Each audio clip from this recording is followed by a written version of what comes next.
काफी सारे CA articles और सीएस को अकाउंटिंग रेशियो तो निकालना आता होगा, लेकिन भैया उसको समझना कैसे है वो एक टास्क है, और उसी के पैसे हैं मार्केट में। अब देखो यहाँ पे मैंने एक हिंदुस्तान यूनिलीवर, आपने नाम सुना होगा, उसकी फाइनेंशियल में पढ़ रहा था। इसके अंदर बैलेंस शीट के अंदर मार्च 18 तक तो सब कुछ सही सही चल रहा था, मतलब ठीक ठाक चल रहा था। बैलेंस शीट का साइज 18,000 करोड़ था, मार्च 20 तक भी 20,000 करोड़ था।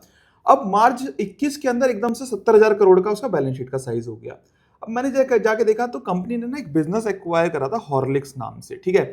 अब वो जो हॉर्लिक्स की क्या होता है, गुडविल जो है वो बैलेंस शीट में आएगी, क्योंकि आपने जितना बड़ा बिजनेस एक्वायर करोगे, ठीक है, जितनी ज्यादा उसकी वैल्यू होगी मार्केट में, उतने अमाउंट का वो बिजनेस सेल करेगा, तो उतने अमाउंट की गुडविल आ जाएगी उसके अंदर। तो उस गुडविल की वजह से क्या हुआ कंपनी के ना, क्योंकि बैलेंस शीट का साइज इतना ज्यादा बढ़ गया, गुडविल जो हिंदुस्तान यूनिलीवर की जो गुडविल है खुद की, वो तो बैलेंस शीट में नहीं आती, लेकिन हॉर्लिक्स जो नया बिजनेस इन्होंने एक्वायर करा, उसकी गुडविल अब आ गई बैलेंस शीट के अंदर, जिसकी वजह से क्या हुआ, आरओई बहुत ड्रास्टिकली चेंज हो गया। यानी कि जो कंपनी जो पहले आरओई जो दिखा रही थी, वो दिखा रही थी 100%, 139%, 112%, और मार्च 21 के बाद जो आरओई आ गया वो आ गया 39%, 25%, ठीक है।